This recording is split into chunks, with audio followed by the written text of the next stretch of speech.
ورحمة الله تعالى وبركاته. متابعينا الكرام، مساء الأنوار، مساء الخيرات ومساء القدوات. اليوم بودكاست جديد من بودكاستنا كالعادة، بودكاست قدوة. اليوم باش نحكيو على قدوة جديدة من الصحابيات. باش نحكيو اليوم على صحابية ربي اسمعها من فوق 7 سماوات.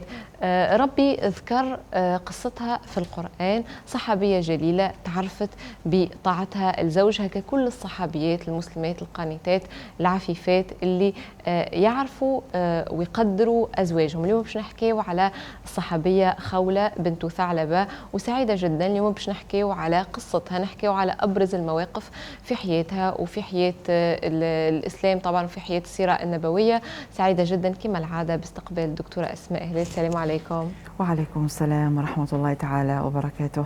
نسأل الله من عليائه أن يبارك لنا في هذه الحلقات وفي هذه القدوات إن شاء الله تعالى، عسى أن يكون فعلا خير دليل لنا في سيرنا إلى الله، ونسأله أن يتقبل منا هذه الدقائق عملا خالصا لوجهه الكريم، بنية طلب العلم، بنية بلغوا عني ولو آية، وبنية وتواصوا بالحق وتواصوا بالصبر. فاللهم تقبل منا، اللهم آمين. اللهم آمين. اليوم قدوتنا دكتورة أسماء خولة بنت ثعلبة، الصحابية الجليلة اللي عندها مواقف واللي عندها الحقيقة حاجات في شخصيتها نادرة إنها تجمع بين الطاعة وفي نفس الوقت القوة وقوة الشخصية وقول الحق، وما تترددش يعني إنها باش تقول للحظة كلمة الحق.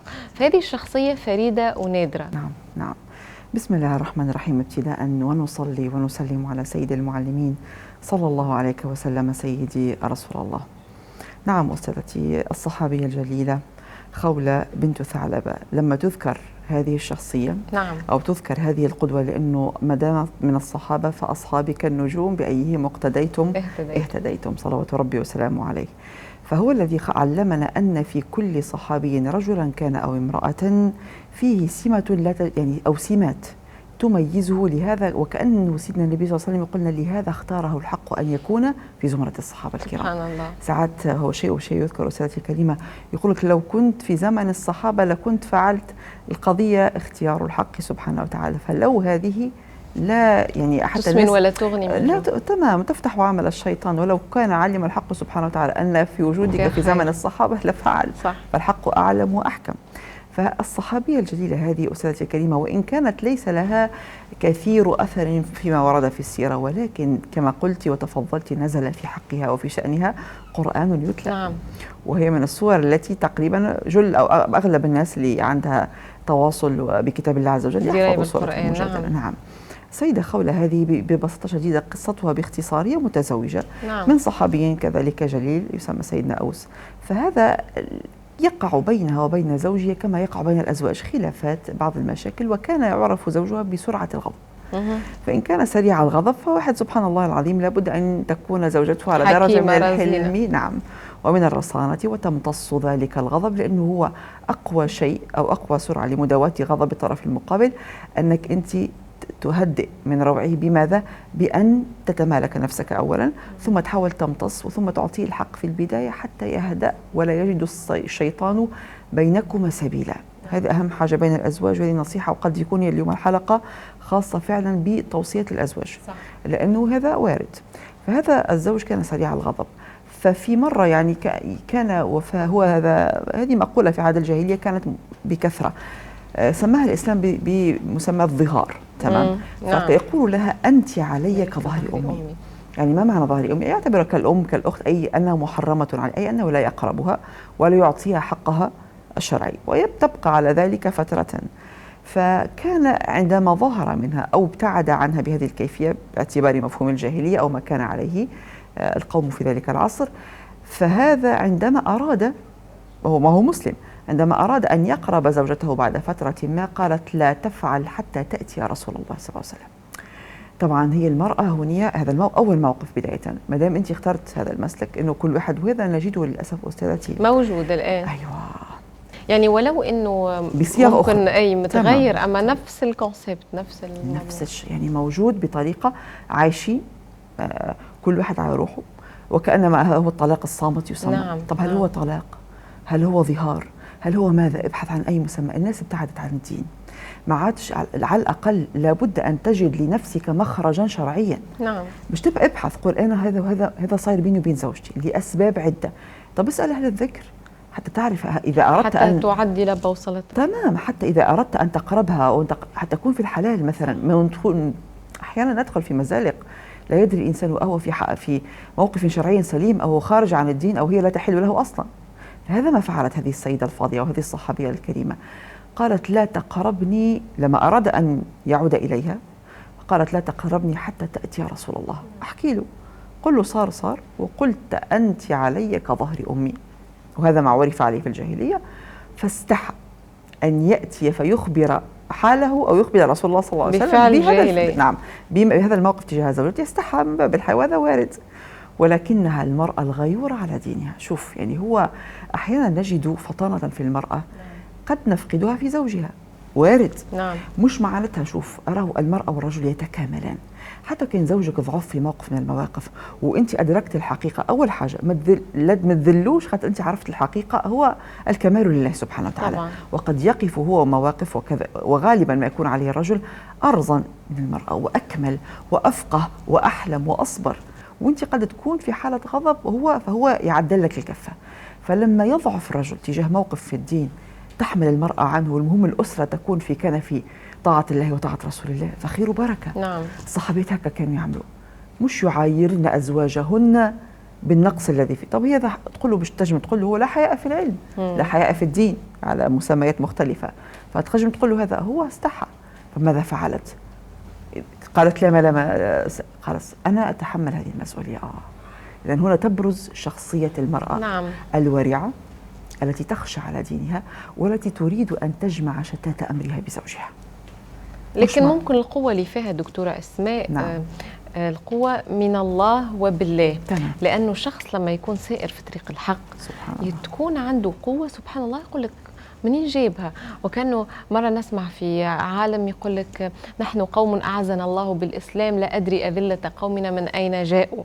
فالإسلام سبحان الله يولد قوة في باطن أي واحد فينا. فلما تلقى شخص قريب من ربي أكثر سبحان الله تلقاه قوي، مش قوة بدنية. نعم. قوة شخصية. نعم. نحكي. نعم.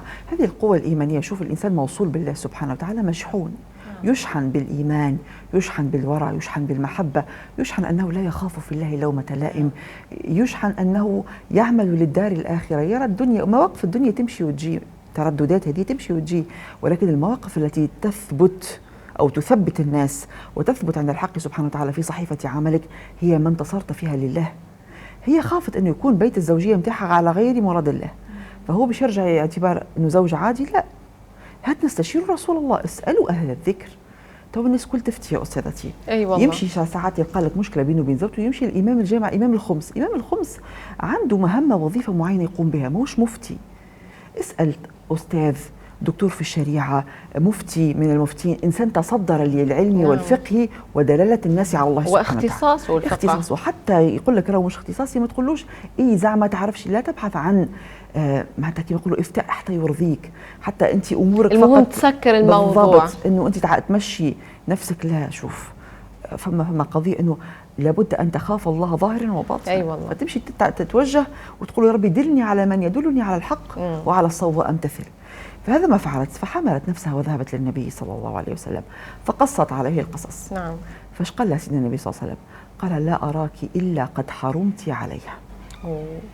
قال أنت عليك ظهر أمي فأنت ما عادش تحلوا. فأخذت تقول شوفي علاش هي سميت بالمجادلة، لأنه أخذت تحدث فيها جدال. أيوة، تقعد تحكي مع سيدنا يا سيدنا النبي راهو كذا. فهمنا كيفاش؟ سبحان الله. علاش؟ غيرة على بيتها، حبا في زوجها. يا سيدنا النبي فما وضعيه ماكش يعني راهو بيني وبين زوجي من الودة، أيوة من الود والألفة، وهو راهو سريع الغضب ولكنه محب. ولكن فهي ترجع تقول له نفس الحجج هذه ويقول لها لا أراك إلا قد حرمت على زوجك. فتوجهت إلى الحق سبحانه وتعالى. قالت اللهم إني أشتكي لك فقري وحالي. فهمنا يعني هذا الوضع. يعني سيدنا النبي صلى الله عليه وسلم لم يجد، لأنه لم ينزل القرآن في حقها أو فماش عندنا حكم شرعي على ضيها يؤصل الأمر. تمام. نعم. فسيدنا النبي صلى الله عليه وسلم لا يستطيع أن يحكم أو يبت في أمرها إلا بما علمه الحق سبحانه طبعا وتعالى صلى الله عليه وسلم. فلما توجهت للحق سبحانه وتعالى وشكت بثها وحزنها إلى الله وحالها وافتقارها إلى الله سبحانه وتعالى، نعم هذا هو. فماذا قالت؟ اللهم أنزل على لسان نبيك سبحان الله ما قوة اليقين. أيوة تمام. شفت يعني تقول أنت أي ثقة، هي ثقة في الله، ثقة في الله. نعم. وكأنما تقول أكيد الشرع الذي ينصف المرأة، الذي أعز المرأة والذي رفعها مكانا عليا سيجد لمثل هذه المشكلات اللي هي في الجاهلية ممتدة من الجاهلية وإلى يومنا هذا، ولكن بصور مختلفة. أكيد ربي باش قالها باش يبين لنا فيها حكم. وفعلا نزل قول الحق سبحانه وتعالى قد سمع الله قول التي تجادلك في زوجها وتشتكي إلى الله والله يسمع تحاوركما. فالسيدة عائشة لما تروي تقول سبحانه، وكانت تقول لما كانت تجادل سيدنا النبي صلى الله عليه وسلم هي كانت السيدة عائشة في فناء البيت. نعم. فعجبت لحال هذه المرأة وغيرتها. هي لم تنكر عليها كيفاش تراجع سيدنا النبي صلى الله عليه وسلم، ولكن هي كانت على يقين بأن الحق أرحم من أن يجعل المرأة في هذه الدائرة الضيقة. نعم. وتكون خاتمة هذه الحياة الزوجية بأن ينفصل الزوجين لا لشيء هو يحبها وهي تحبه وهو سريع الغضب ولكنه سرعان ما يراجع نفسه. فلما نزل قول الحق سبحانه وتعالى دعا النبي صلى الله عليه وسلم قال لا، دعا زوجها فقال له اعتق رقبة، فلا كان لا يملك لذلك سبيلا، فقال لا أستطيع يا رسول الله، لا يملك أن يعتق رقبة يعني ماديا لا تسمح الماديات. فقال له النبي صلى الله عليه وسلم إذا صم شهرين متتابعين. فقال كانت حاله الصحية، كان كبيرا في السن، كان حالته الصحية لا تسمح بذلك. فقال إذن أطعم كذا وكذا مسكينا 60 مسكينا. فقال لا أملك لذلك سبيلا يا رسول الله. فضحك النبي صلى الله عليه وسلم وتصدق نيابة عنه وقال عد إلى زوجك فيحل لك. يعني سبحان الله. نقول بداية سبحان الحمد لله ثم الحمد لله على سعة رحمة الله سبحانه وتعالى. والله. ويعني الشرع الحنيف شرع يعني فيه يرفع الحرج عن الأمة. ما جعل الله عليكم في الدين من حرج. ربي جعل عزائم لازم حاجة نضبطوا بها، وجعل رخص إذا كان ما قدرتوش ثم هكا. فكيف نقول أن الدين ضيق، أن الدين صعب؟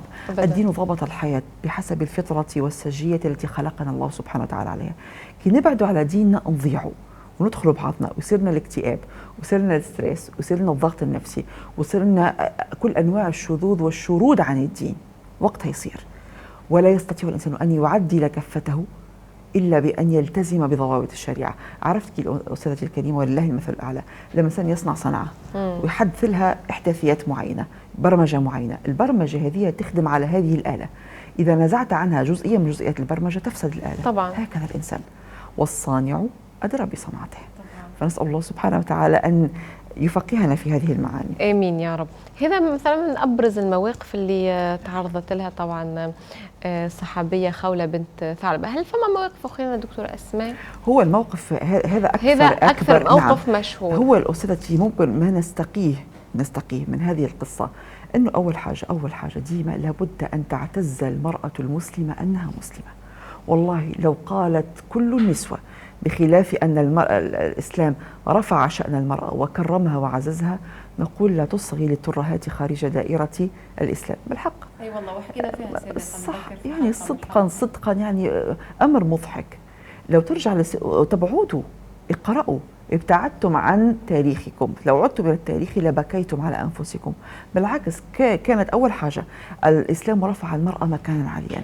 تقول أنت كيفاش المرأة ينزل الحق سبحانه وتعالى في شأنها قرآنا وسيدنا النبي صلى الله عليه وسلم قد قال فيها قولة، ولكن الحق سبحانه وتعالى يريد أن يقول أن مش العبرة راهي لا بالذكورة ولا بالأنوثة. المرأة إذا كانت على الحق فالله سبحانه وتعالى ينصفها، والذكر إن كان على حق فالحق سبحانه وتعالى ينصفه. طبعا.